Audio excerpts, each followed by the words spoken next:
1. Making a reservation. 1. Đặt bàn.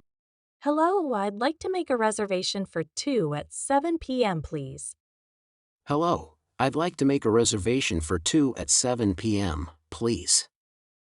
Xin chào, tôi muốn đặt chỗ cho 2 người lúc 7 giờ tối. Do you have any available tables for tonight? Do you have any available tables for tonight? Bạn có bàn nào trống cho tối nay không? I'd like a table by the window if possible. I'd like a table by the window, if possible. Tôi muốn một bàn cạnh cửa sổ, nếu có thể. 2. Ordering food. 2. Gọi món. What do you recommend from the menu? What do you recommend from the menu? Bạn đề nghị gì từ thực đơn? I'll have the sawed-edge shrimp, please. I'll have the sawed-edge shrimp, please.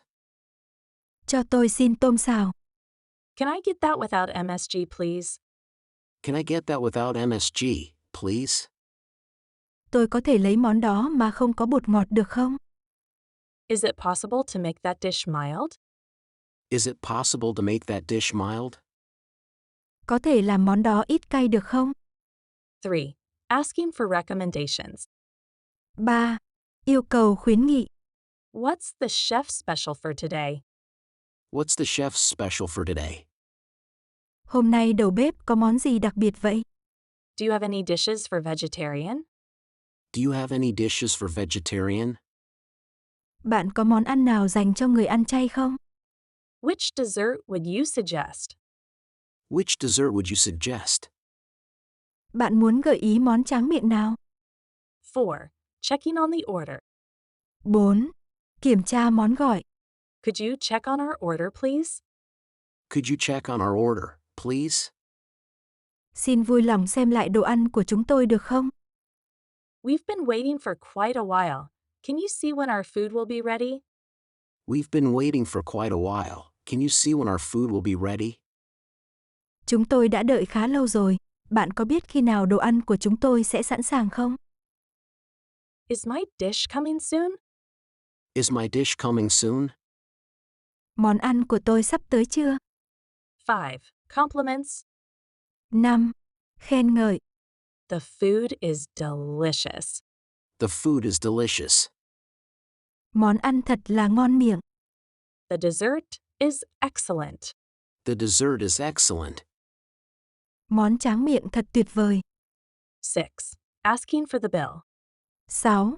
Yêu cầu hóa đơn. Could we get the check, please? Could we get the check, please? Làm ơn cho chúng tôi lấy tấm check được không? May I have the bill when you get a chance? May I have the bill when you get a chance? Tôi có thể lấy hóa đơn khi bạn có cơ hội được không? Split the bill, please. I'll pay for my half. Split the bill, please. I'll pay for my half. Xin vui lòng chia đôi hóa đơn. Tôi sẽ trả phần của tôi. 7. Paying and tipping. 7. Thanh toán và tip. Here's my credit card for payment. Here's my credit card for payment. Đây là thẻ tín dụng của tôi để thanh toán. Keep the change as a tip, please. Keep the change as a tip, please. Xin vui lòng giữ tiền thối làm tiền tip. Can I pay in cash? Can I pay in cash? Tôi có thể trả bằng tiền mặt được không? 8. Saying goodbye. 8. Nói lời tạm biệt. Thank you for a wonderful meal. Thank you for a wonderful meal. Cảm ơn vì bữa ăn tuyệt vời. Goodbye, and have a great day. Goodbye, and have a great day. Tạm biệt và chúc một ngày tốt lành. We'll definitely be coming back here. We'll definitely be coming back here. Chúng tôi chắc chắn sẽ quay lại đây. Nếu bạn thích video của chúng tôi, xin like, chia sẻ và đăng ký kênh. Cảm ơn bạn đã xem.